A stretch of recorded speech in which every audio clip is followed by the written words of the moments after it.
next table topic session, our topics master is our newest member, Stephanie Henderson.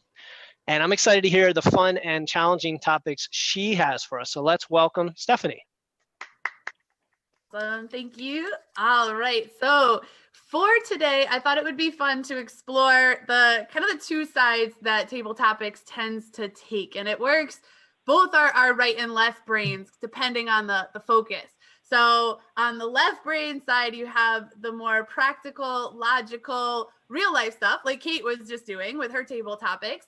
And then sometimes table topics leans a little more to the creative, fantastical sort of right brain side. So what you're going to do when it's your turn is you're going to tell me whether you want practical or fantastical, something that's a little more fantasy based as your choice. And then we'll roll the dice and see what you get. So who would like to go first? Here, I'll go. Okay. And I want fantastical. All right. So let's see. So number 2. So you suddenly flash on your previous life. Who knew reincarnation was a real thing? What do you see? I may not have answered it this way before the 2020 apocalypse that we are in. I guess it's not really an apocalypse because we're still here mostly. But I think I may have been a homesteader in my previous life because I have gotten very into going and knitting and making things and reusing things. I've been knitting for ages, but it's just become so much more of an obsession during this time that we've been at home. And reusing items that come into my house, making sure that what I am doing is sustainable and not destroying the land that I'm on. Granted, I don't own any of the land that I'm on, but still trying to be conscious of where we are within the planet to make sure that I'm doing good things. And I amuse myself entirely with this because I've been obsessed with soup. I never like soup, but I've been obsessed with soup over the last couple of months. And yesterday I stored the leftover soup that I am going to freeze in my basement in glass peanut butter jars that I had cleaned. So instead of recycling all of them, I have been hoarding peanut butter jars over the last number of months, and I have finally found a use for them in storing soup. So thank you, Madam Topics Master. That is excellent. I think we need a little more of that. I think we've gone a little too far into consumerism, and having a few more people reuse stuff might be a good thing. All right, who is next? Who wants to play?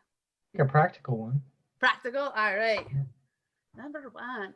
All right, so your boss, manager, whoever, wants to add some social media marketing to your company and asks your opinion.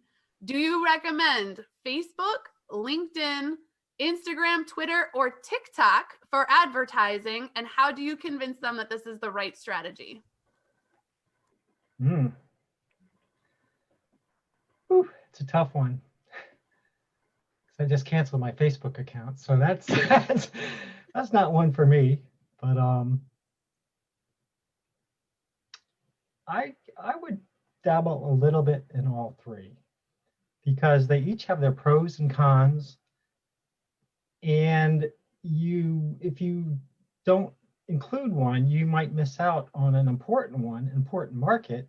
So I would get a focus group together to talk about this, to debate it, and I will volunteer to head up that focus group, and I will take of socialists from the community, and I will present the findings and present it to my manager as a solution. Just because I'm not that fluent in social media, so I hope that answers your question. Awesome. Yeah, very good. That's probably the type of answer that a boss or manager would want to hear. If someone, that's like an I don't know, but I'll find out, which is all right, Mohan. Oh, wait, do you want a practical or fantastical? Practical. Practical? All right. So your child that is now in 11th grade, or if it helps, you can think of someone you end up mentoring an 11th grader, comes to you one day completely distraught. They're just at a complete wit's end, stressed and depressed, and they're just done. So they are completely frustrated with the fact that the things that they're learning in school, that they're investing all this time and it's stressing them out, is not going to really help them all that much in their later life. What advice do you give them? Oh, and one more part to this. They unload like all the statistics about the education system and how it's not really serving us very well currently, and all the multimillionaires that are out there right now that did not complete traditional education. So what advice do you give them?